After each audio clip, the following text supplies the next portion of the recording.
Hello, everyone. We're ready to restart and finish today our topic on congestion control. We've seen TCP New Reno, which is the historical version that implements AIMD, additive increase, multiplicative decrease, and slow start. Most implementations of TCP today are based on Cubic, which solves this problem that is shown here. This is a diagram that shows, as an evolution of time, the evolution of the window of a TCP connection. We've seen such diagrams already in less precise form. And we see that there is this additive, or this is a simplified theoretical version, this additive increase when there is no loss. Then when there is a loss, the window is decreased by half, and then it increases. And at the beginning, we have slow start here. This is assuming the losses are not detected by slow start, and we can ignore the effect of fast recovery, fast retransmit, etc. here. By the way, this is by an analysis like this that we can have the loss throughput formula. If we count the area below the curve, we found the number of packets that are transmitted, and the number of drops are 1 per loss event here. But that's not the topic now. The topic is to illustrate of what happens is when, in particular, we are in what is called a long fat network.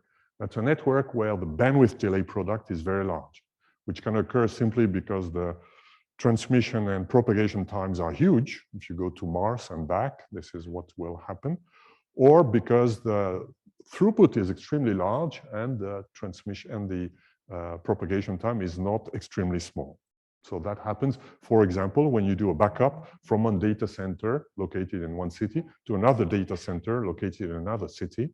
Then if you transfer a huge file, for example, with TCP, you will have the numbers that are shown here. And you see that with numbers like 10 gigabits per second throughput for one TCP connection, which is, of course, not we get when we surf the web and we watch YouTube. We don't get such throughputs, but in the example I gave, this is quite possible. And we see that the additive increase time, it takes 1.4 hours, order of an hour. Okay, what does it mean? Well, it means that in fact, we are spending a large fraction of time in these oscillations. In the previous diagrams I've shown, the oscillations were like a little noise around the optimal value. But we see here, the oscillations are large, which means that the average rate, which is given by the average value of this, is somewhere in the middle here. So if the physical link, if we have, for example, in this theoretical example, a single TCP connection between two data centers at 10 gigabits per second, the rate we will get in the best case would be here, which is half between 5 and 10, which is 7.5 gigabit per second. So we lose 25% of the available capacity, simply because the time to ramp up is very, very long. So what we would like is to have small oscillations around the optimal values, but because TCP does 1/2 decrease, that doesn't happen. But also because the time it takes to ramp up is large because it's linear. We've seen there's a good reason to be linear, it's to increase fairness. And this is what justified a modification of TCP called TCP cubic. Why is it called cubic? Well, because the only thing, roughly speaking, the only thing that it modifies is the increase phase. When there is no loss, we have additive increase. Here we will have something ad hoc, which is a bit different from additive increase, which is shown here. Here is the window size evolution if we would use the standard AIMD. And this is the window size that cubic will use. It uses something that is fast at the beginning, has a zero derivative around the value, which is the optimal value that we would reach, the value we are targeting. And then something that is faster here. The formula is given by here. It is, so these blue curves correspond to this formula here. It is K is the target value, which is given by how much we would like to reach. 0.7, the window that was, the window that we would like to reach. And K is such that at time 0, we are at 0.7. So this value here is 70% of where we would like to go.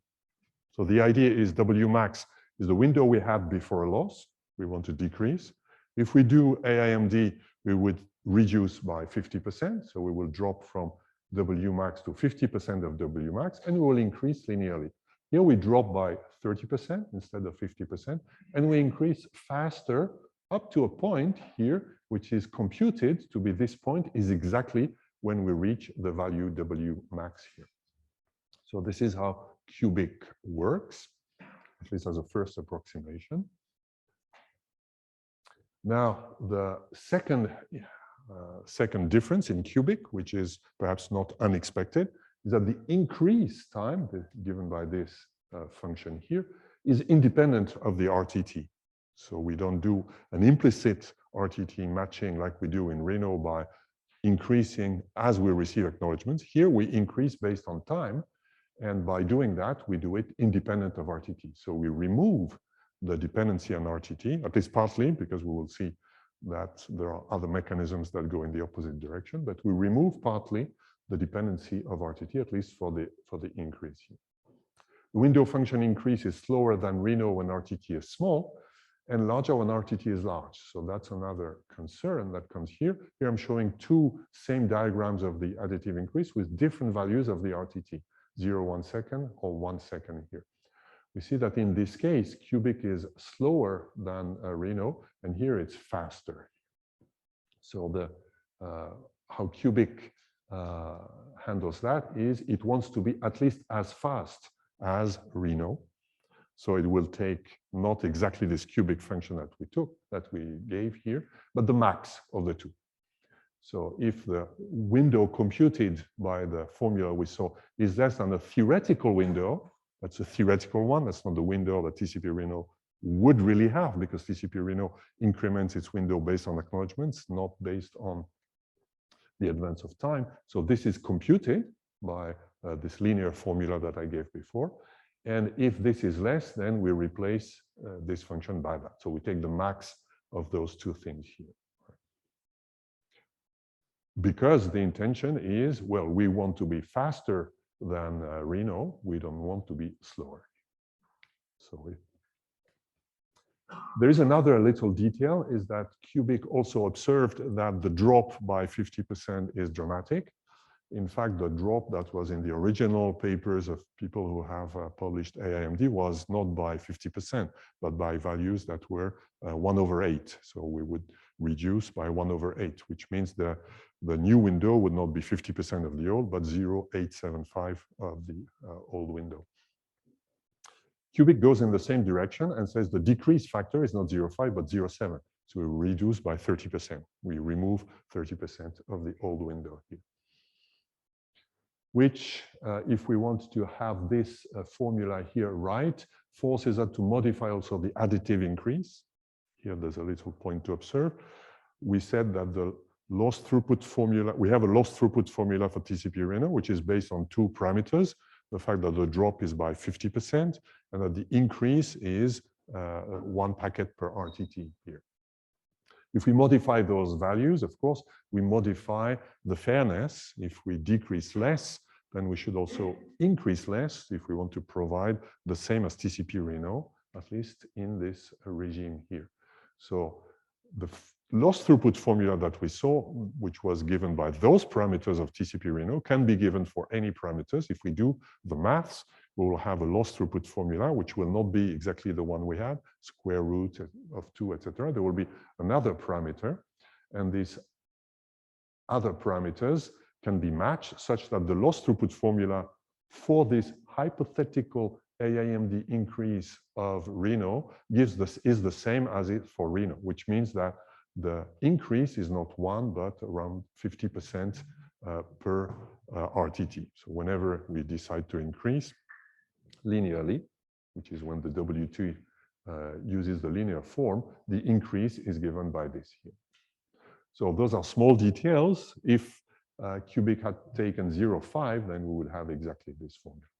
But the take-home message is that at the end of the day, cubic, when it is not in a long fat network, when it is in a network where the throughput, for example, is orders of megabits per second and the round trip time is less than 100 milliseconds, it uses something that is assumed to be equivalent to TCP Reno. The decrease is 0.7 instead of 0.5, but the increase is also matched to be smaller. So the loss throughput formula would be exactly the same. But of course, when the round trip time is larger and the bandwidth is larger, then we expect cubic to be much faster, which is the goal. We want to do our backups from one site to another much faster than with a TCP Reno here.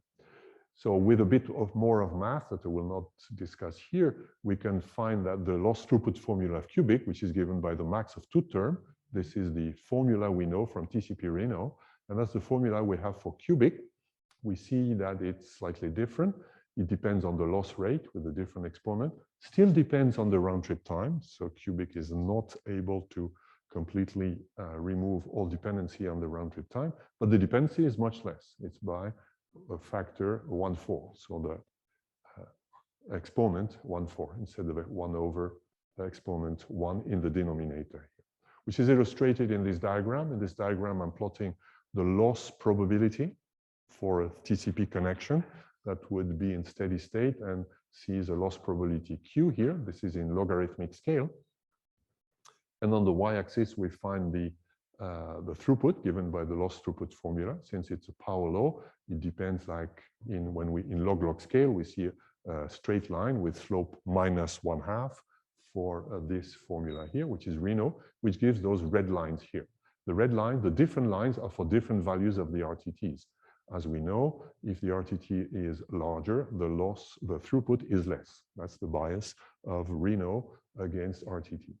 Cubic is a bit different. Those are the blue curves are the curves for cubic.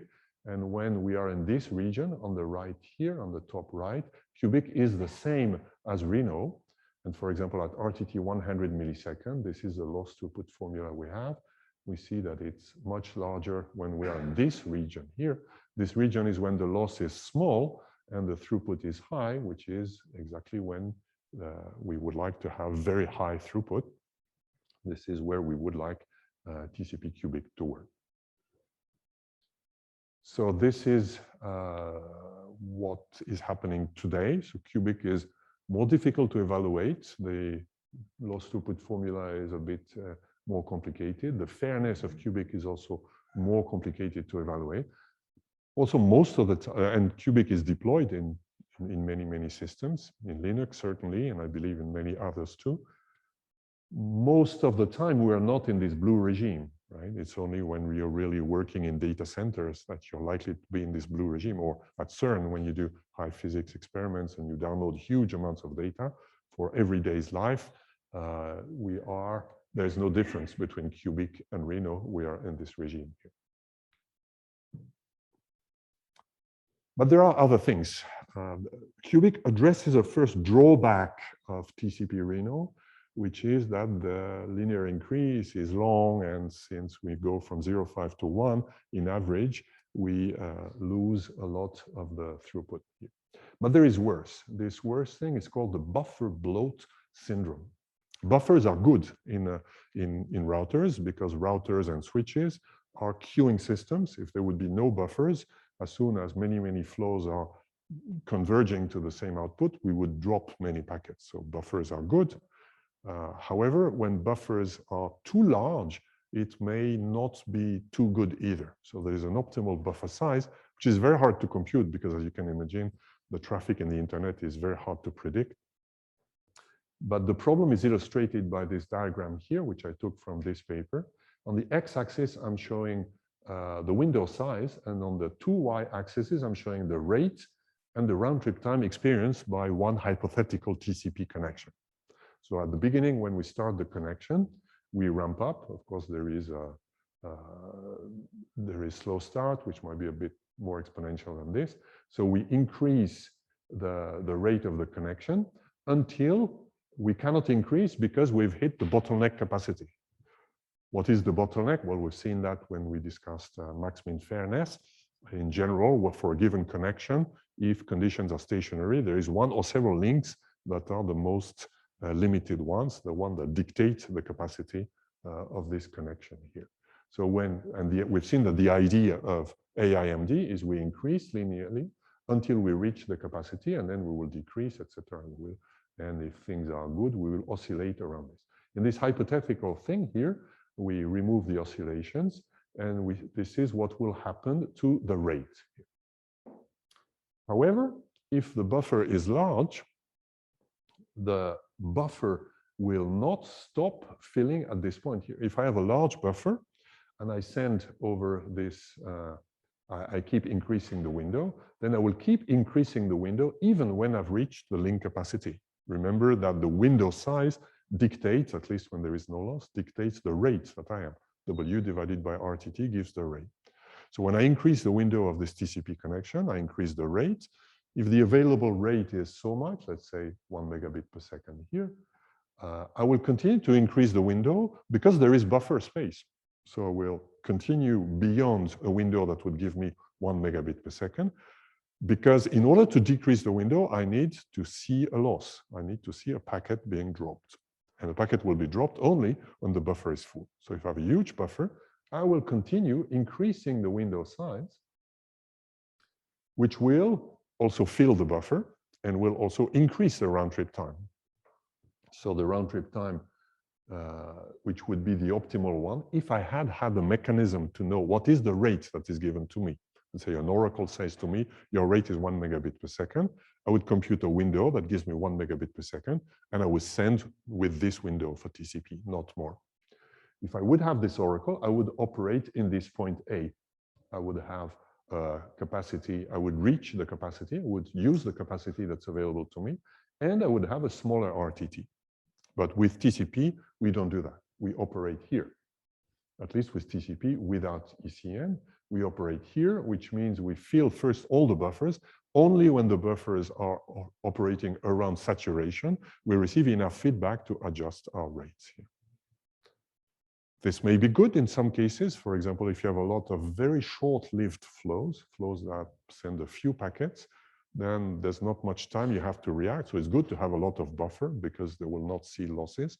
But if you have long-lived flows like videos, this might not be optimal. We have buffers that are full, and if we would watch the buffer content, we'll see that they will oscillate around being full here, which means that most of the buffer is not used. We have a buffer perhaps of 1 gigabyte, but it's oscillated between 0.9 gigabyte and 1 gigabyte. So the 0.9 gigabytes of the buffer are never used. You fill them with packets, and then the available buffering capacity is much smaller.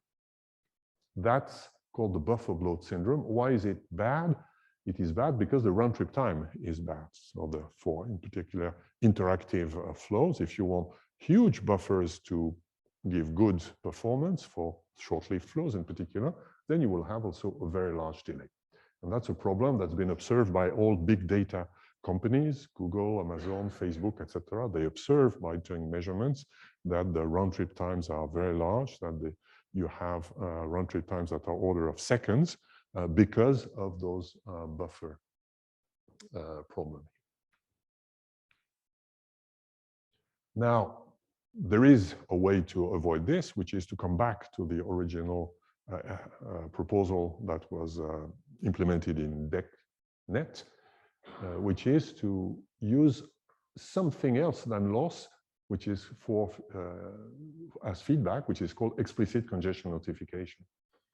Remember, in our analysis of AIMD, we assume whenever we reach capacity, we send a negative feedback to the source. And for TCP, the negative feedback is the loss. But what if we would have an explicit feedback? So that exists. It is called ECN. It exists in at least 2 versions. The standard version is illustrated here. So here I'm showing a source, a server, that sends a packet to a receiver here. The ECN uses headers, both the IP and the TCP header. We will see how. So the packet is sent. Assume it goes into a buffer that is congested. Then the IP header will be marked. It's one of the TOS type of service bits that we have not seen in detail in the IP header. There's a few reserved bits and a few bits that are used for quality of service. That's one of those. The packet header will be marked instead of dropping the packet. And that's the crux.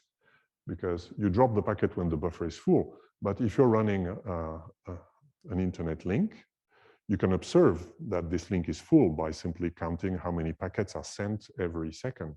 So if you see that this link is used close to 100%, you know that it is being used at capacity. So you can send the feedback before the buffer gets full. So that's the idea here. We assume that we have a way to give the feedback. We will see in detail how this is very often done in using what is called RED. So this packet will be marked, but not dropped. There is still buffer space, but this link is congested or close to congestion. Then the packet arrives at the destination. Now the problem is we mark the packet that goes to R when it is S that should reduce. So we need a way to return this, but the return channel is the TCP acknowledgement. So again, here that works only if we use TCP. So the idea is we will mark in now TCP header with something called ECN echo, something that will say this packet has been marked as being congested, and this will be received by the source, and the source will reduce the window as if there had been a loss. But there's no loss. The packet here is not lost. It's just that the acknowledgement is marked as there was congestion. The source here will react exactly as if there had been a source. So we'll do the back off of the window and etc. But there is no loss, which is, in fact, the intention that was behind AIMD. AIMD was first invented for DECnet. In DECnet, this is exactly how it worked. Question?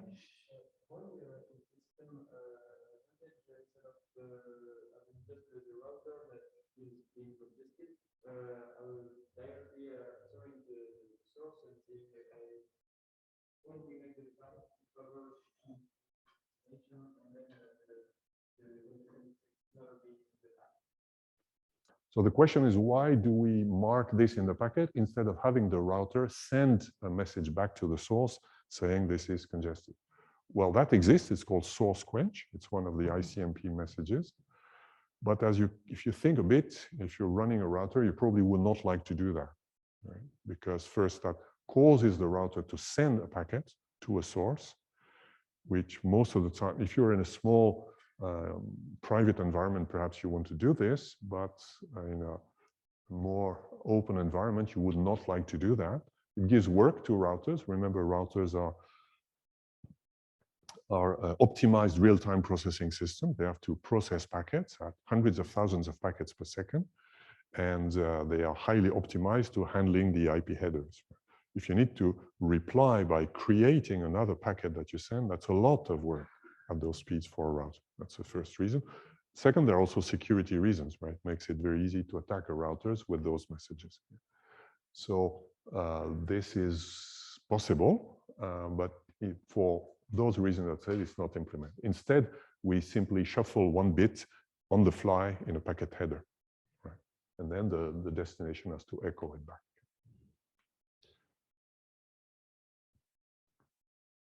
So if we have this implemented, here is how window size will look like, or more precisely, now, are you able to put the correct labels on this evolution diagram of a window size for a TCP connection that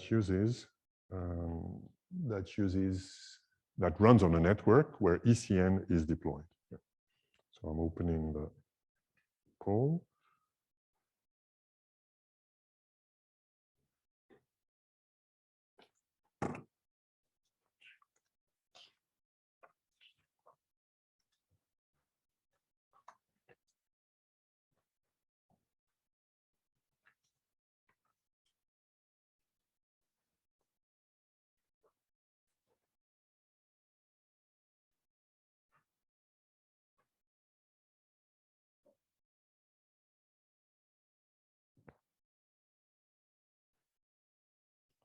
Do we have listen?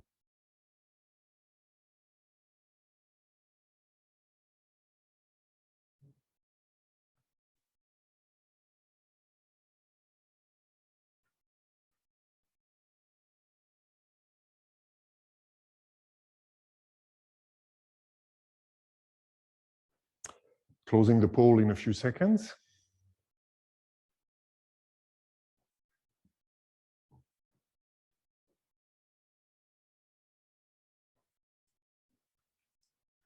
And the majority says C, which is obviously the correct answer. So this is the ideal behavior of TCP if we're in a network where we deploy ECN.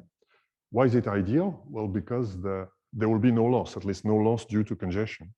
Remember, when there is a loss, we need to do things like fast recovery because the window is blocked. We have heuristics to advance it. So any TCP connection has a performance that is hit by losses here. Here, there will be no loss, at least no loss due to congestion. I skipped some of the details. In reality, the standard form of ECN uses 2 bits in the IP header, and the reason it is used here is explained in this slide that I will skip. But what I will describe now is how we mark packets in a router. I mentioned we could estimate the rate at which the link is serving packets. And there are many, many papers that have been written on lots of control theoretic approaches to that. But the simplest form, which is, as far as I know, the one that is deployed today, is simply consisting in looking at the buffer content. So here I'm showing on the x-axis the queue size, which is average with the formula given here, which is, as you see, an exponential smoothing. So as soon as something happens, as soon as you access the queue, you measure the queue length, and then you smooth it a bit, because of course this is a very variable thing. You smooth it a bit with a magical A factor, and you obtain what is called the average queue length. You plot here on the x-axis the average queue length, and on the y-axis, following this curve, you obtain the marking probability, which essentially says that as long as we are below some threshold, we consider that the queue is very empty, so we never mark any packet. When the queue is between 2 thresholds here, we mark packets with some probability that increases linearly. And when we're above some thresholds, we mark all packets, which is probably when we want to stop, a regime where we hope we don't often get into.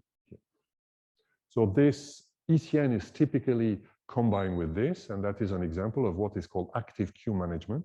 Active queue management alludes to the fact that when you don't simply consider your buffer as a FIFO queue when packets come in. Well, here we take a decision whether we do something to the packet. Here it's marking the packet, but we could as well decide to simply drop the packet with this probability. The hope is that with ECN, we operate in this region. So whenever the buffer starts filling, the sources receive more and more negative feedback, so they reduce their rate, and therefore the throughput will decrease here. I mentioned that this is called active queue management. This is often used also even without ECN, which now leads to an apparent paradox. We have a large buffer, and if we're not running ECN, most networks, apart from cellular access network, are not running ECN. In fact, so ECN is perceived as a need primarily on access cellular networks.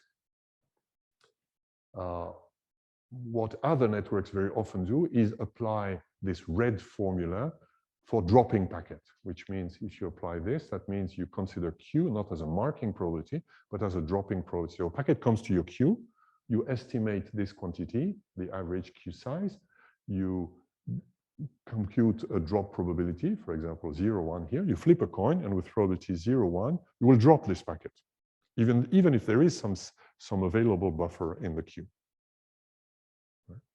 Which is an apparent paradox. There is size, so why drop it?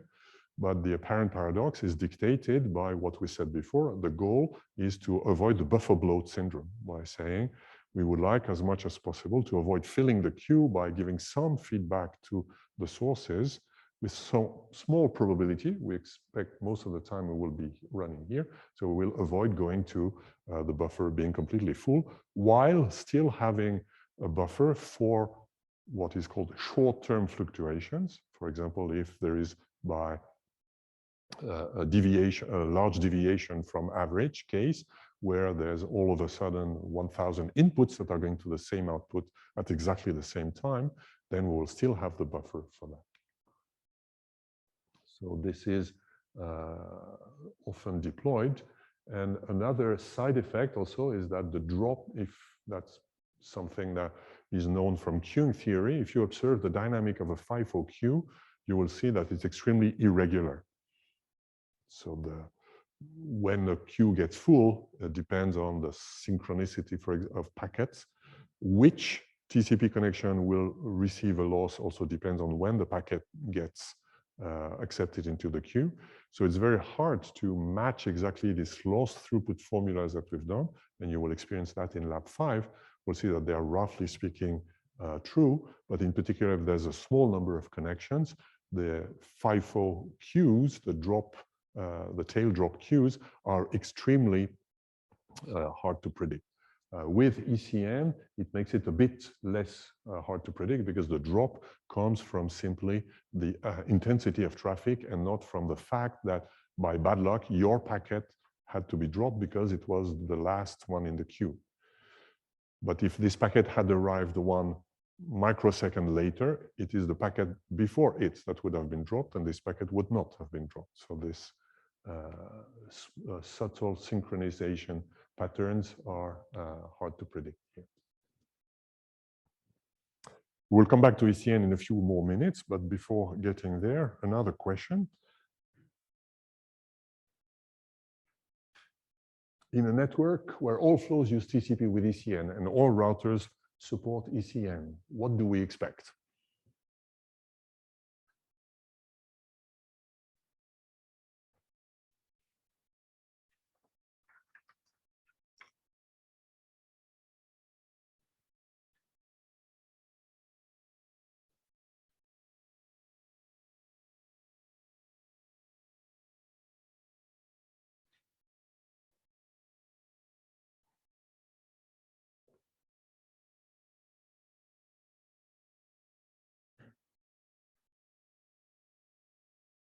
I close the poll in a few seconds.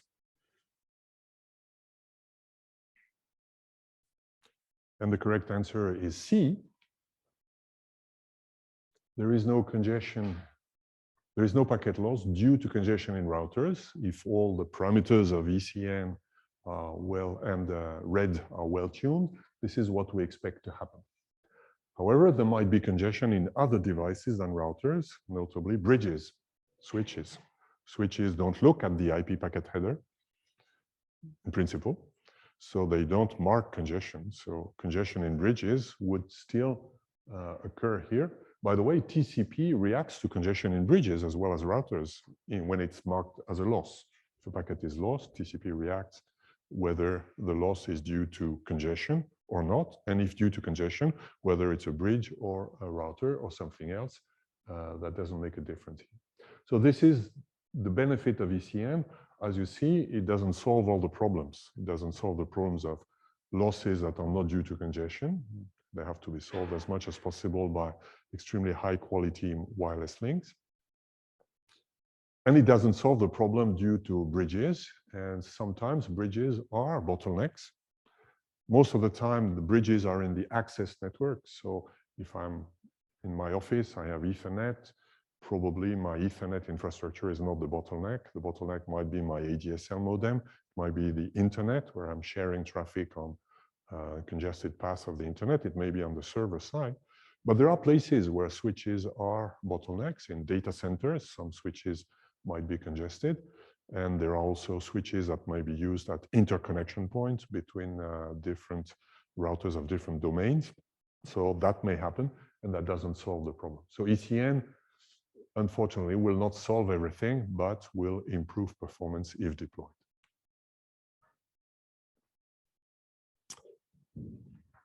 Let's move to something related, but a bit different, data centers. So most uses of TCP that we've discussed are illustrated by accessing the internet, but TCP is used for everything. I've mentioned the example to motivate cubic, which was if I do a big backup from one place to another, then I need to improve the increase time, the window increase time here. If I am inside a data center, then things are a bit special. First, most traffic is TCP, or as we will see, QUIC, which are variants of TCP, but uses the same congestion control as QUIC. The latencies are very small, which means that cubic will not really be different from TCP Reno. But there is a mixture of short flows with low latency. You're doing distributed computing. We will see when we talk about the application layer that we use typically gateways or systems that when you go first to front ends, when you go to a data center, your request is captured by a front end, perhaps by a load balancer before the front end. Then your request is sent to a back end, and the back end itself might have several servers. So there are usually distributed processing steps that require very low latency. So this is, we're talking of microsecond or less here, right? But you also have some jumbo flows. For example, if one server is going down and you replace it by another one, you may have to install the application and some data in the server. So there might be synchronization of a server. You may also, hopefully do some backups. So you have a mixture of all those things. You have very large flow, very low latency. And then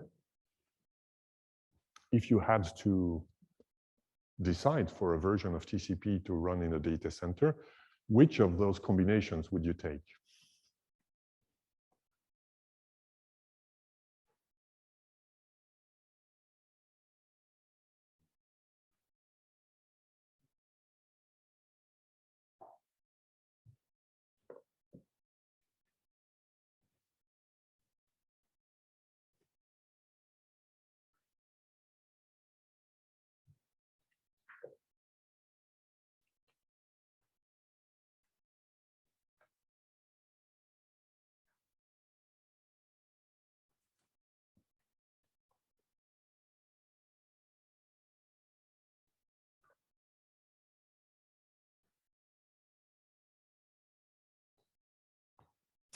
I close in a few seconds.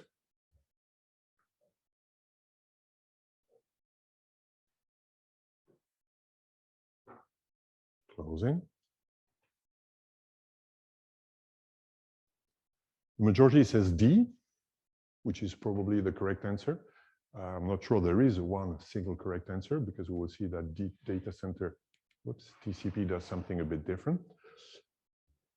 In a data center environment, even if the throughputs are very high, the latency are extremely minuscule. So probably Reno and cubic are the same. But since cubic does Reno when needed and better otherwise, it's safer to use cubic. So probably the correct answer is to use ECN and cubic. That's what you would like to do. Well, this is not what is done in data center that uses data center TCP. They even go beyond because even then they think that the decrease factor by 0.5 for Reno or 0.7 by cubic is too large. You still have those oscillations that are better with cubic when the delay throughput is very large, but we can even go beyond and be very aggressive. This is what this version of TCP is doing. It's called data center TCP. And it uses ECN, but in a slightly different way. ECN is in principle used by saying whenever you receive a packet that's marked as ECN, you do as if this packet was dropped. You do the same thing you would do when you see a drop packet. Here you do something else. You use the number of marks that you see to estimate the marking probability. You send 1 million packets. So for every packet you receive, you keep a sliding window of which packets were marked, which not, and that gives you a running average, a running estimate of the marking probability. So you have another counter, which is P. We will not describe in detail, but you can imagine the kind of things we've done with exponential smoothing. So every source constantly has a time-varying estimate of the probability of congestion, which is the fraction of marked packets that are received. And whenever I receive some marked packets, I do a multiplicative decrease by this quantity here, 1 minus p over 2 here, which is much less than what we did before.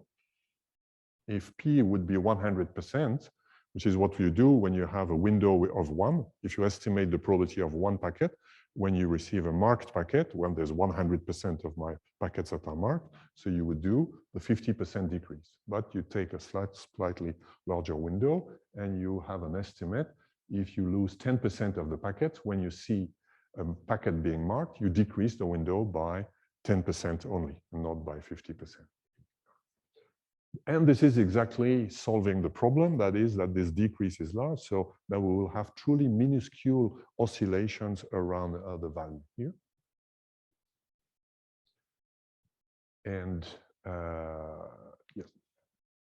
Now, if we do this and combine DC TCP with a standard TCP, what is going to happen?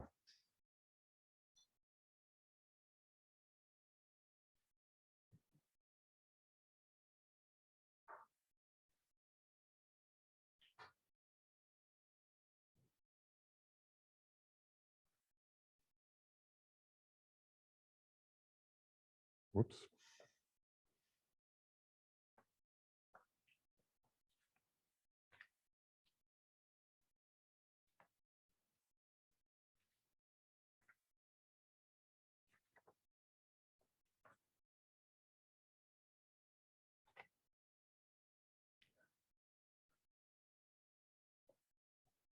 I close the poll in a few seconds.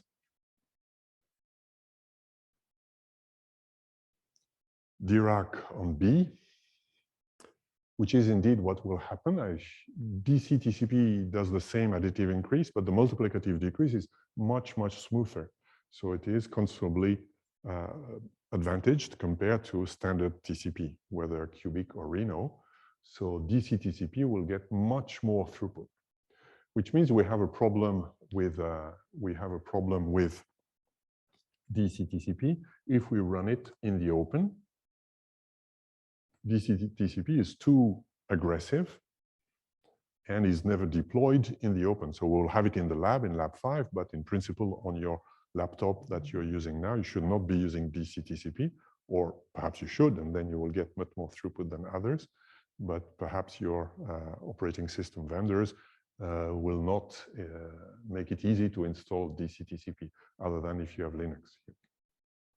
In data centers, this is used because the data centers have the ability to separate traffic flows. All the traffic that comes to the outside, from the outside, is intercepted by the front-end servers, the servers that are at the boundary, which are the load balancers, the application layer gateways. They will use regular TCP. Now, when they receive a request and they forward it in the inside, they will use DC TCP on the inside. And the routers and the switches will be separated either physically or using a mechanism called class-based queuing. We have seen that we can having routing tables that are complemented by per-flow forwarding tables. Well, we can even match, we can tag packets in the type of service by saying, if this packet comes from a server that's inside, that goes to another server that's inside, I mark it with a certain bit in the type of service. And I will treat it separately inside my data center routers and switches than traffic that might directly affect the outside. So take-home message, the DC TCP is too dangerous to be used in the open with other TCPs because it's more aggressive. It would mean it will take away the resources from other TCP connections. You'll have very poor performance if you have competing with DC TCP and you are not using DC TCP. Right? Now, how do we separate them? Then this is done with class-based queuing that we will discuss in a few more minutes, which is typically implemented also in this context. Voilà, that's all for this first hour. After, we'll do now a break of 15 minutes, and after the break, we will discuss class-based queuing and also the latest release in the family of TCP babies, which is called Tcpbr. We're ready to restart. Don't forget that course evaluations are happening this week. So don't forget, I was told that the participation is not very high. So please don't forget to submit your evaluations. It's very short and it's important for everyone. Let's return to the problem that I mentioned a minute ago about the buffer bloat. And let's look at it in more details.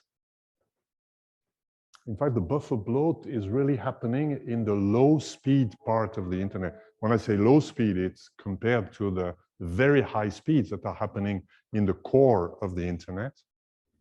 At very, very high speed, what is happening is that what we call the buffer drain time is not able to follow at the same pace as the rate of technology. The buffer drain time is the time it takes to empty a buffer size, a given buffer. So it's the buffer capacity in bytes divided, or in bits, divided by the link rate here. But to improve the buffer drain time, you need to improve two things. You need to improve the, when the technology evolves, what is increasing is you need to increase two things, the memory speed and the memory size. And with a given improvement by a factor of 2 of memory size, for example, you typically don't have, with the same technology, an improvement of the memory speed. You have to choose one or the other. The end effect of this is that the buffer drain time is in fact reducing. What happens now when we go in the internet from 100 gigabit to 1 terabit per second at a given link, for example, the buffer size is not also multiplied by 10. Which is good, perhaps. But it has an effect, is that in today's core of the internet, the buffer drain time is sub-millisecond. Which means that the reaction time, it's much less than the RTT. Which means that it becomes increasingly difficult to do what we have explained in the past 2 weeks, which is to have a feedback-based control, where we send some data, we test the water, then we react.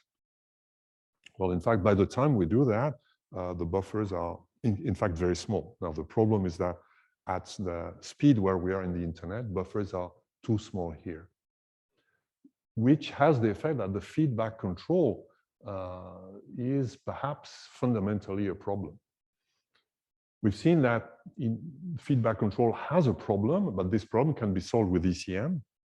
But this ECN, in fact, works well when the buffer drain time is large enough, which is what is happening in the low-speed part, essentially the access part of the internet, where the buffers, when the 1 gigabit per second now is an old technology link, so we can have memory that is very large, so we have huge buffer space, and then the problem is to avoid the buffer bloat, and we know, at least in theory, how to do it. We do TCP, Reno, or Cubic, and we use ECN, and if we're in a data center environment, we can even use DC TCP. But this problem here is more fundamental, and we don't have a real solution for that today. So the good news is, if you're interested in the topic of this course, in the congestion control part of this course, well, there is still some work to do because we don't have a complete solution here. The bad news is that in order to do such a work, you have to be able to work at Google or Amazon, because those are the companies that influence what is being done there. So the first attempt to solve this problem is called Tcpbr, which is the version of TCP that has been developed by Google and is deployed in pretty much all versions of TCP. Now, Google has also pushed something else, which is not TCP, it's QUIC, that we'll see. That, as far as I know, doesn't use BBR. That's another story. And the idea of BBR is to fix all the problems that we have listed today and in the past weeks. What are those problems? Well, one of the problems is that with TCP, we control the window and not the rate. And controlling the window as a means to control the rate is okay, but only approximately. In particular, I've seen as soon as there are losses, we need those complicated and completely ad hoc heuristics called fast recovery, which are a bit strange and hard to prove whether they're optimal, and they're probably not optimal. There is another mechanism, which is to control the rate. That's called pacing. pacing means you have simple systems that count how many packets are sent using what is called, for example, the leaky bucket controller. For example, you allow one packet you compute a rate, and this rate says to you, you're able to send one packet every 100 microsecond. Then in the primitive way, you could say, whenever I send a packet, I start a timer, and the next packet I can send only once 100 microseconds have elapsed. That's called a pacer. Doing that at very high speed is not done with timers the way I said. It's done with other mechanisms that we will not discuss, but this is fairly easy to do here. So we will do this and not the window. So Tcpbr has a window coming from the window acknowledgement, from the window field in the reverse direction, and controls the rate directly. So it has a variable called the rate at which this connection is able to send, and it has a pacer to control the rate, which means there is no need for a heuristic like fast recovery. If a packet is lost and you have to retransmit it, the retransmitted packet will be counted in the rate. Right? So we have, which are things that window-based control are unable to do. So that's the good things. The other things are a bit more problematic, we will see. The idea is to estimate the bottleneck bandwidth and the min RTT. So we estimate those two axes. Here is the bottleneck that this bandwidth that this connection has, and here is the RTT. The min RTT is the RTT that we have if we don't stupidly fill in all the buffers. So that's the RTT we have when we are at this operational mode here. And the hope of Tcpbr is to able to estimate this adequately. And then once estimated, it will simply send the data at this rate here. So it will estimate the rate here. In order to estimate the rate, it will need the min RTT. And then the rate that is enforced by the pacing here mechanism is the rate that is estimated here. Of course, by doing that, there is a fundamental problem. Where's the feedback here? So the feedback is only by estimating the rate that works now. So, but it's essentially saying, I try something, if it works, and that's the rate that I can do. What is missing from this analysis is a global analysis like we did, or we didn't do the analysis in detail, but we presented, for example, what is the fairness of AIMD? We said if we have a complete system with everybody doing AIMD, it leads to the solution of a utility optimization problem, where the utility is, for example, arctangent. So that's the kind of results that show that AIMD works. Here, we're not too sure that such analysis has not been done. And fundamentally, intuitively, there should be a problem. If we're able to push for some reason some connection to give a large fraction, we will estimate the green value that is very large. But is it the fair share? This we don't know. There's no, and there was no analysis that was done here. But we will see what are the results. Still, as a safeguard mechanism, Tcpbr tries to keep the amount of in-flight data, so the data that are in the tubes, not yet acknowledged, close to the bottleneck bandwidth capacity multiplied by the RTT. So the idea is to avoid operating running in this region here by adding this additional element, which is independent of the pacing here. So here it's a sliding window mechanism. So we combine all of this, we mix together, and we obtain BBR, at least version 1 of BBR. That is very, very simple. It works as follows. We estimate the RTT by taking the minimum of all the last RTTs measured. So when you send a packet, you know when you've sent it. When you see an acknowledgement for the bytes that are in this packet, that gives you an estimate of this RTT. We estimate also the bottleneck by assuming that it's the delivery rate. So that's the rate at which the packet has been acknowledged, amount of ACT data divided by the window over which we measure things. So this is the observed throughput of this connection, at least the throughput observed at the source here. And then we do the following. We send at the rate that is estimated here. This is what I said, with a small variation. First, we oscillate during 8 periods, during 8 RTTs we do. First, we overestimate, we send more. This is illustrated by this state diagram here. we do the probe bandwidth, which means we try to send a bit more, we push a bit, and we will see what happens. If we are above the bottleneck capacity by the theory that was presented before, this will be visible in the sense that the delivery rate that is now measured will not increase. Then we go below by the same amount that we went above, we go below, which is an attempt to avoid the damage that we've caused by sending perhaps too much here. That's called the drain state. And then after that, which may have affected my estimate of the delivery rate, I send at the delivery rate most of the time during 6 time slots here.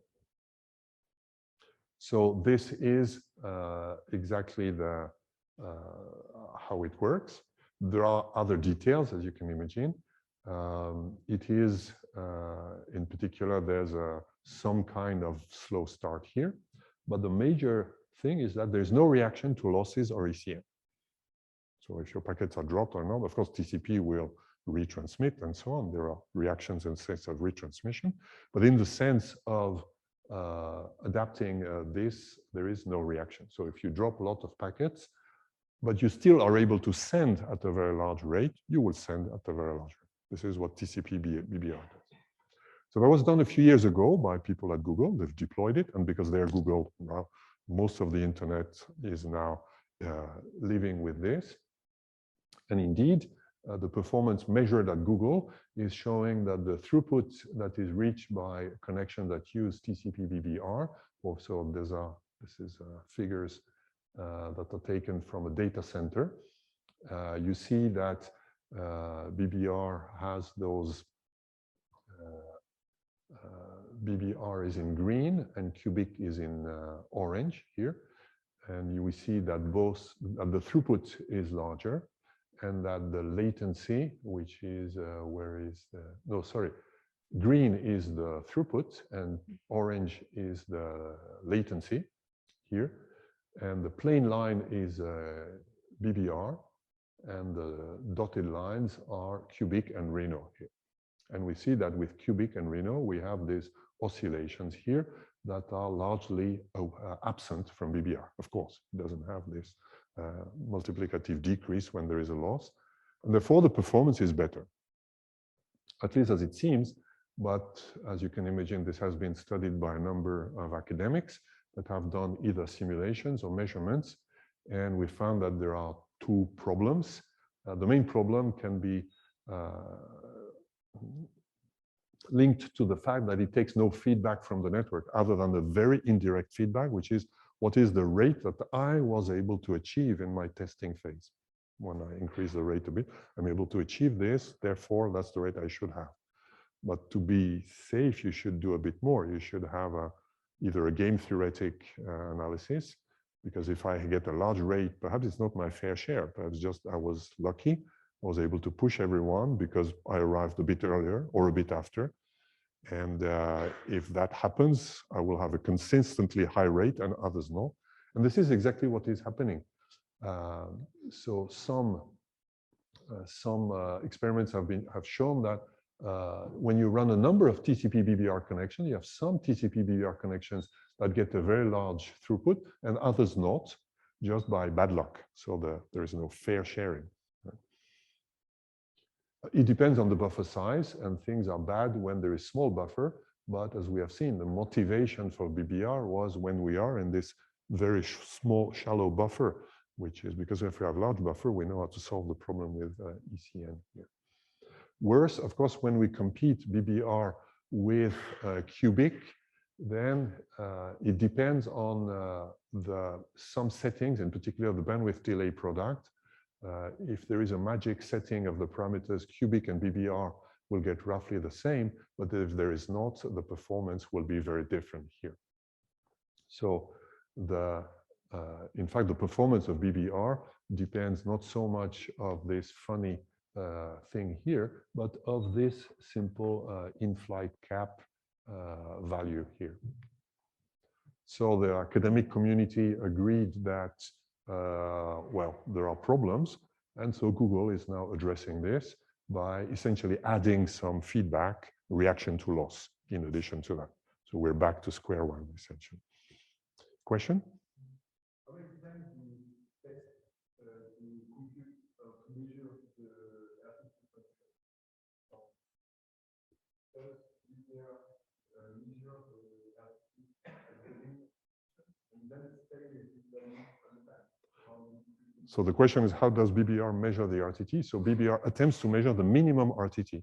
So it takes a sliding window of 10 seconds, I believe, and measures the RTT for every packet, that is, for every acknowledgement that you have, for every valid RTT measurement you have. And you take the minimum of this. No, you do this always during the connection. So the RTT estimate varies as the connection changes. So of course, if the link is congested due to cubic traffic, the RTT will increase. Therefore, the rate also might be affected. So I think it's too early to give a course on BBR v2. I think there's not much documentation on it, but stay tuned. In the coming years, there will be probably new evolution of that will lead to probably a bit more efficient use of the bandwidth for very large flows like Google is exposed to through YouTube in particular. Voilà, so as you see, TCP, although it's very old, it's 40 years old, is still being modified today. Not surprisingly, because TCP plays a central role of controlling the fairness and the access in the internet. But there are other mechanisms that are used that we don't see, which consist in separating the flows. In what we've seen, we've assumed that all flows are used by a router and they're treated the same. Of course, you can easily do things differently. We've been knowing for more than 50 years how to do what is called fair schedulers that would treat packets based on some decisions. One thing that is very commonly done, for example, is done here at EPFL on the network of EPFL, when we use internet telephony, we give a different treatment to telephony packets. We serve them in a separate queue. Telephony is a minuscule fraction of the traffic, so whatever you do with them doesn't really impact the rest, but we give high priority to telephony packets such that we get this very, very good, practically zero loss, and also a very, very small delay. That's an example that you can do in enterprise networks. This is called differentiated services. And it can be done when we want to modify the competition of different classes of traffic. Here, the example I gave is we want that the internet telephony traffic always goes through because we believe it's a small amount. I mean, I'm talking of the hardware telephones, right? They cannot change the volume that they will send. And perhaps 40 years ago, it was a large fraction of the traffic, but now it's minuscule. So you don't want this to compete with other TCP traffic. So they're not TCP friendly at all. We've seen another example. If in the same network you have DC TCP traffic and regular TCP traffic, you want to separate those two classes of traffic here. In industrial environment, that's a very common case. You always have that.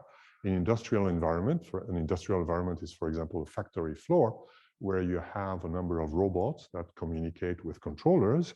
And here, they don't compete with TCP flows, right? The robots need to receive instructions within milliseconds, sometimes even less than milliseconds. Another example is surveillance. For example, you have a sensor that measures the voltage on the system. If this voltage is larger than something, or if the current is above a threshold, you need to open to trip a given connection somewhere for safety. And you have to do that within a millisecond. So this information, which is all computerized in most modern environments, must have extremely low delay. So in such environments, you don't have the same competition. In particular, if somebody is doing a software update of a robot, which involves downloading a huge amount of traffic over a TCP connection, you don't want that this has an impact on those other flows. So we use schedulers that are the simplest example is weighted round robin. Weighted round robin means You have different classes of traffic. What is a class? Well, it depends. It's up to you. It can be anything. That means it should be able to classify packets. So routers can do it using explicit rules. We've seen examples when we said a router typically has a per flow table. So a class may simply be all the packets that come from this port or this IP address and go to this IP address or this IP address prefix. There are other mechanisms also. In IP header, there is a type of service field that can be used for that. So we can use this type of service to different types of service can be put into different classes. That is what we would do typically in enterprise networks. For example, I mentioned the telephone traffic. It may also be the production traffic. You may have, for example, your video studio may be running video flows. You don't want those video flows to interfere, or you want to guarantee a certain capacity to these video flows. Then inside a scheduler, so on an output port of a buffer, you will not simply have a FIFO queue, but you will have a scheduler that will guarantee a given rate to every class. As a very first approximation, think of weighted round robin. If your link rate is at 1 gigabit per second, and you want to guarantee half a gigabit per second to a given class, then you will give a weight of, for example, 5 to this class, and a gave of 1 to the 5 other classes that might exist, so that you guarantee that this one will get at least 50% of the capacity of the link. This is very crude. With weighted round robin, it's a bit more complicated because all packets don't have the same size. If you have lots of small packets and you are weighted round robin works in the following way. If I have a weight of 5 and another class has a weight of 1, whenever the queue is visited, I serve 5 packets of this queue. Then I visit the other queue, I serve 1, and etc. I return.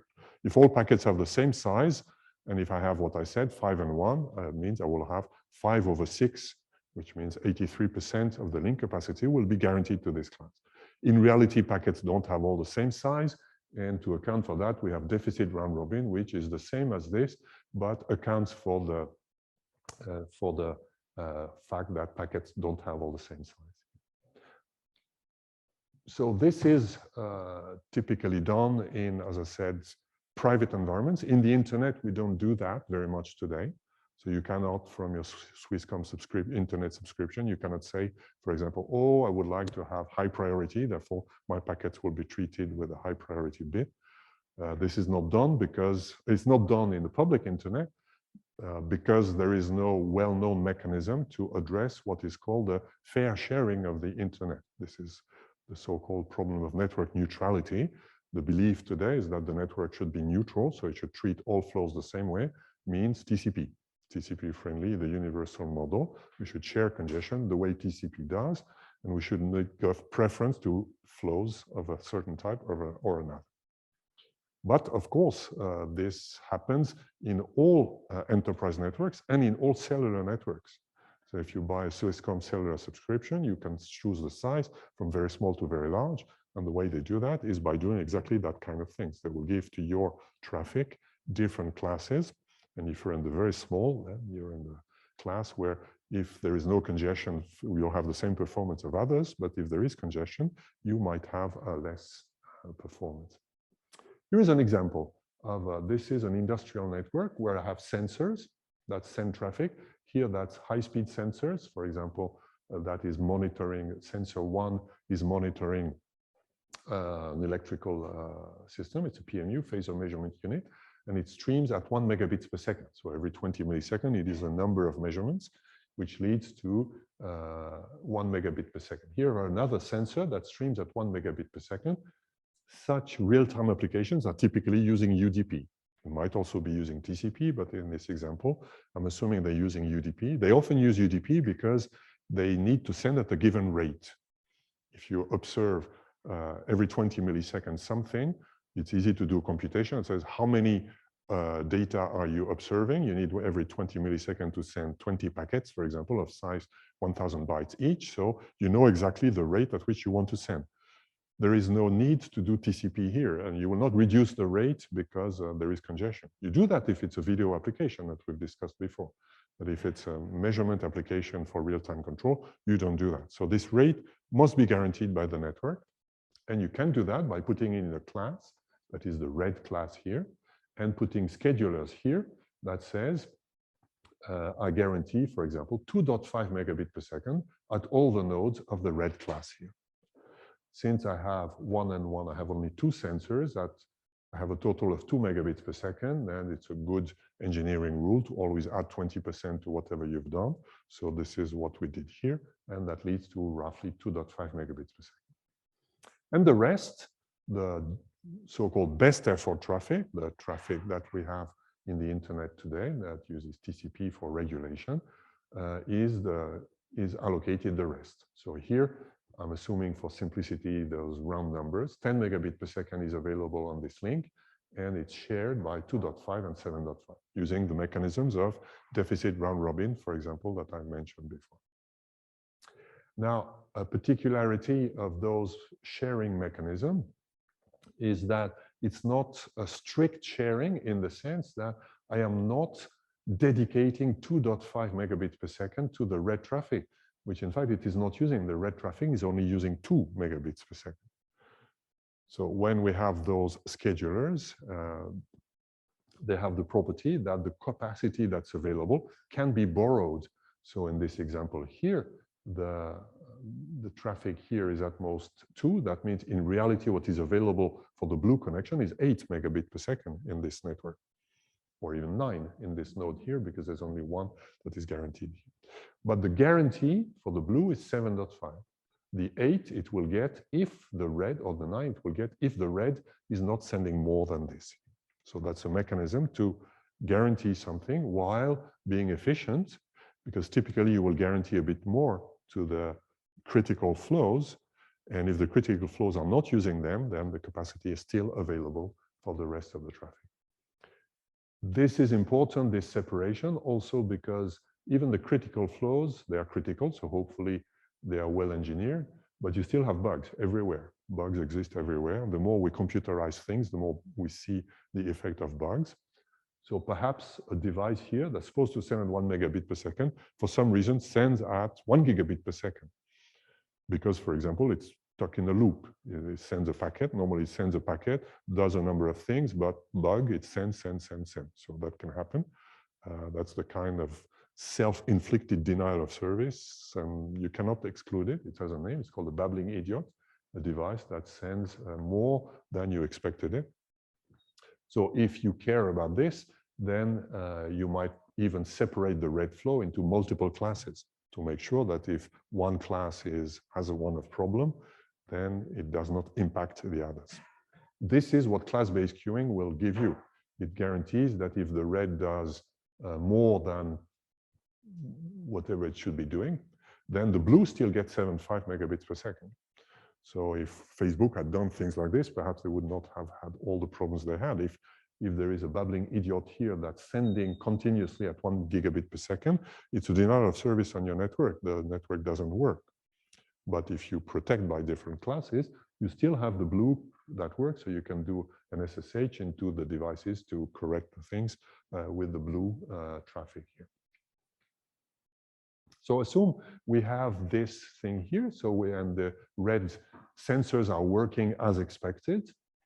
What is the rate at which PC1 will be able to transfer data, assuming it's running TCP here? So here I'm assuming PC1 and PC2 are sending data to the server here, downloading something, or uploading to the server something.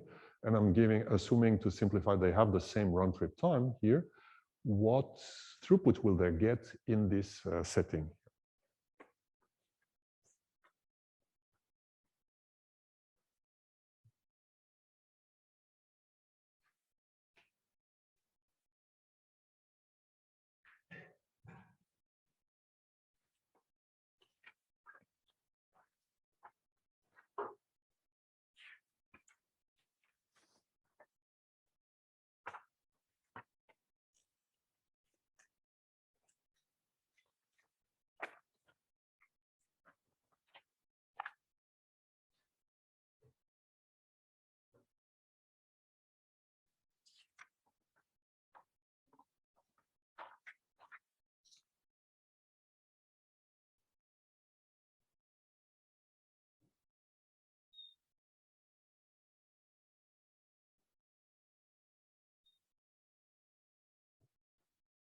I close the poll in a few seconds.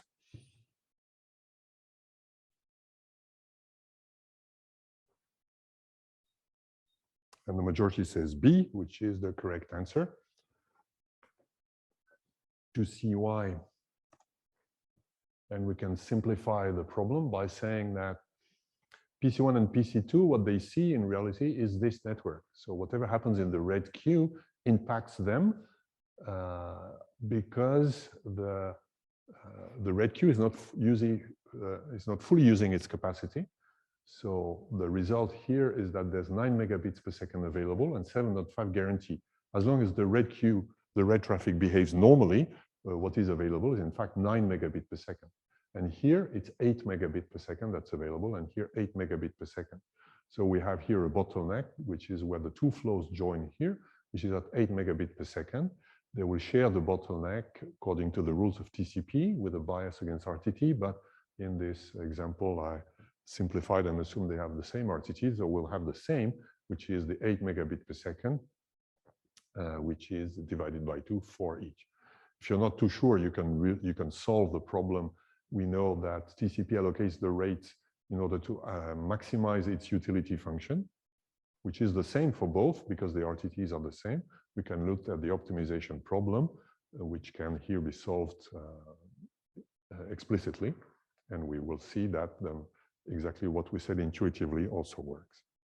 So this is how class-based queuing works. Is typically done to either separate different, I've shown here how we separate non-TCP, non-congestion control flows and congestion control. That's the first very important example that is widespread. You can also imagine that you could have different TCP flows that are in different classes, and then they would get only each of the TCP classes will be Pareto efficient. It will use the maximum rate that's guaranteed, that they will use their guaranteed rate, and probably not more if all TCP classes are able to use their capacity. So, as I mentioned, congestion control, although an old topic, is still a topic in flux. The stable thing that we understand well is based on AIMD and variants of it like cubic, etc. But still, I think what we understand well is this AIMD principle with the feedback and the analysis that makes it a utility maximization problem. We've seen that there are attempts like BBR to modify it. There was a previous attempt, which is less radical than BBR, which is TCP-VGAS, which is using feedback in the form of delay. So it was more traditional, very close to TCP-Reno, except the feedback was not the packet loss, but the delay and the variation of delay. But it has the same problems as BBR, is that if by chance you happen to start in the network with a low delay, you believe the network is low delay, and then you will stay there, and you will get a higher share than the fair share. So the fairness here could never be proven. So TCP-VGAS was very much discussed at some point, was abandoned here. But BBR will come back certainly. Now, beyond what we've seen class-based queuing here. Some people are saying we should go beyond that and use traffic shaping. Instead of doing traffic control only in the end systems, we could do that per aggregate, for example, which is more or less what Swisscom is doing inside their own network. But it's a cellular network. You pay. If you pay 20 francs for your subscription per month or 100 francs, you expect to get a different service. So there is no concept of network neutrality for the access to the cellular infrastructure. You get more or less depending on whether you pay more or less. Some people are proposing to use that more globally in the internet. So I'll give a reference here. But of course, network neutrality is a hot topic which goes against this. Although it doesn't entirely goes against this, network neutrality says that ISPs should provide no competitive advantage to specific apps or services, either through pricing or quality of service. This is, in particular, this is not saying that when if I connect through a high-speed Swisscom, I expect to have high speed. But Swisscom should not give a different treatment to YouTube because they don't have a good deal with YouTube than to Swisscom TV, for example. That is what network neutrality is about. Well, Swisscom TV is probably an internal service, but let's say if you use another TV like Teleboy instead of Swisscom TV, YouTube and Teleboy should be treated the same by Swisscom. This is what network neutrality says. It's not a law, it's just a belief that many people at the IETF have, and also beyond it.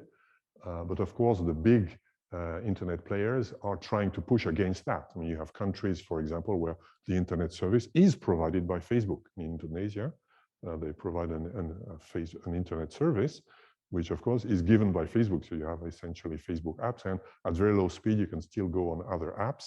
So network neutrality is not implemented everywhere. But those discussions are active and living today because the thing we understand well is the per flow fairness of AIMD. But does it make sense? What is a flow? After all, I could open 20 TCP connections in parallel between two machines, and I will get much more traffic, much more throughput than if I obtain only one. Right? So if I use a version of TCP, that version of HTTP, I use multiple TCP connections, I will get this. So the concept of the flow is not something that is well defined. For us, it is a TCP connection, but this is completely, the fact that we use a single TCP connection is dictated by the transport layer requirements. Does it have to do with how much I should receive from the internet? That's an open question. I don't have the answer. Perhaps you will have the answers in years or decades. But there are some things that are going in the direction of this Swisscom pricing, where the amount of traffic, the amount of bandwidth you receive from the internet should depend not just of the flows you're using, but how much you're paying for a given access. Those are probably things that we'll be seeing in the future. Easy to do in a single provider, very difficult to do in a heterogeneous domain. Because here when we have Swisscom versus Google, I mean, who should get the money, who should pay more, etc. This is all highly political and economically very important also for all countries. Voila, that's the end of my talk and discussions on the future of congestion control. And I hope some of you will be incentivized to have further looks on that. That's the end of this section. I will, without further ado, move to the following topic. I mentioned that it's hard to do pricing mechanisms globally over the internet. Well, because the internet is run by BGP, and BGP is not made for pricing, and the global internet is self-organized, which is what this slide is showing. This is how BBR works, essentially. You try to push a bit, and whatever parts of the internet you get is what you will get. Well, this is how the internet works. So the internet is the collection of entities that collaborate, but are also in competitions. And how can we, in such a world, do inter-domain routing? That's the topic of today and next week here. We've seen that inside the domain, we use things like OSPF, on which you're working now, but globally in the internet, this is not how it works. For lots of reasons. One simple reason is nobody could ever agree on what the values of the weights are. OSPF does shortest path routing, which depends on the weight. Inside the domain, there is hopefully somebody that manages the domain and decides or has an idea that this link is a backup link and should not be used a lot, so therefore we give it a high weight and things like this. Now in the internet, you cannot do this. Because there's no domain, there's no entity that runs the internet, right? It is completely self-organized. Also, there's a scalability problem. The internet is too large to be able to run OSPF. Perhaps with areas perhaps we could do 3 levels of areas instead of 2 levels like we do, but that would be complicated. So the way it is done is that the internet is structured into domains. Domain is called an AS, autonomous system. Sometimes ARD means the same. An ARD with a number is an AS. Right? So most of the time we will call it AS. So an AS is, for example, Swisscom or EPFL or Switch. Switch is like Swisscom, is a provider for Swiss universities, or AT&T, etc. Some very large companies like Facebook have multiple ASs. So an AS is a domain, and the expectation is that within a domain, you do routing your own way. Nobody cares how you do it. It's your problem to do it. But how you route between ASs is what BGP will do. This is how we will coordinate the entire world here. An AS has a number, which is 32 bits. For example, that's the switch has this number, 559, etc. EPFL doesn't have a number. It could have one, but because it is a so-called stub AS, EPFL connects to the rest of the world via switch, so it hides behind switch. So in order to simplify the AS tables, we don't give numbers if it's not needed. Here is a view, a simplified view of the internet. So in this view, I have clouds, which are domains. Inside the clouds, I may have OSPF with multiple areas. I have routers that run OSPF. And then I have routers that interface to the outside, and those routers speak BGP. BGP is the existing protocol that is used today. The only one that is used today. There are experimental ones, notably Cyan, that we will discuss a bit more towards the end. But today, the only version is BGP and BGP version 4. For very much the same reason that IPv6 has a hard time imposing itself versus IPv4, that once you do something at the global scale, it's very difficult to move it, to change it. So all routers, all ISPs in the world use BGP. If you introduce something else, you will need to still be compatible with all the rest of the world. BGP, unlike OSPF, you remember in OSPF, a border area router is in two areas. With BGP is different. A BGP router is in one domain and speaks to another BGP router in another domain. In the language of BGP, anything that is not BGP is called an IGP, Interior Gateway Protocol. Gateway Protocol is the word that was used in 1975 to say a routing protocol. So it still remains, strangely. So IGP means routing protocol, intra-domain routing protocol. Now, BGP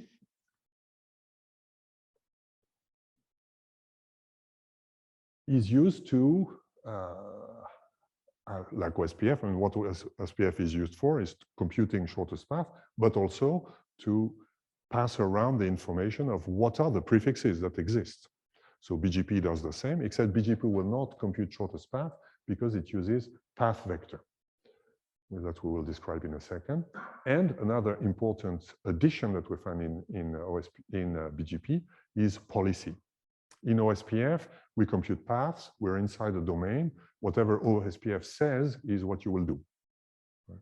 BGP is a bit different because with BGP, I speak to the rest of the world. So I may be connected to Swisscom, but perhaps I don't want to send my traffic to Swisscom because I'm Sunrise, for example.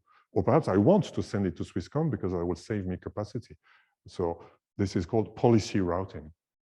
Policy is the fact that we are not interested necessarily in the shortest path, but we may have good or bad reasons to use a path rather than some other one. So how does path vector work? Here I'm showing a collection of 5 ASs. This AS has prefix N1 and 2. Those are IPv4 or IPv6 prefixes. BGP works for both. Then the BGP routers here, they will speak to B and they say, I have inside me N1 and N2, and I give the path. The path is me, A. So A is the AS number. B receives that from A, and if the policy of B agrees, B will pass the information to E. So B will say, I have received a path from A that leads to the network prefixes N1 and N2. So the complete path is me, B, A, N1 and 2. And also I have inside me N5, etc. So those information will be passed around. There may be loops, there may be lots of things. At the end, E will receive a number of things. For example, E will receive a path to N1 and 2 that is via A, B. And another one that is via ACDE. And then E will receive all those paths. And then E will decide what is the best path, using its own decisions. For example, it may decide that the best is the shortest in numbers of ASs. Probably if I go via many ASs, it will have less good quality. So that's a possible decision. But that's not necessarily the best decision. For example, E might decide, I don't like B, because B is China, for example, and I am Taiwan. So I don't want to go via B because I know they will copy everything of me. So I will prefer a path that avoids China. Now, if for some reason I lose connectivity to the rest of the world, it's still better to have connectivity via China. Or I said China, it could be Pakistan or the US or whatever. So B will choose the best paths, and you can easily see why it's more interesting to have what is called path vector, to have the complete path, is that we can take decisions that are local and have to do with the policy of a given network, which is not possible by simply taking shortest path. Voilà, that's all for today.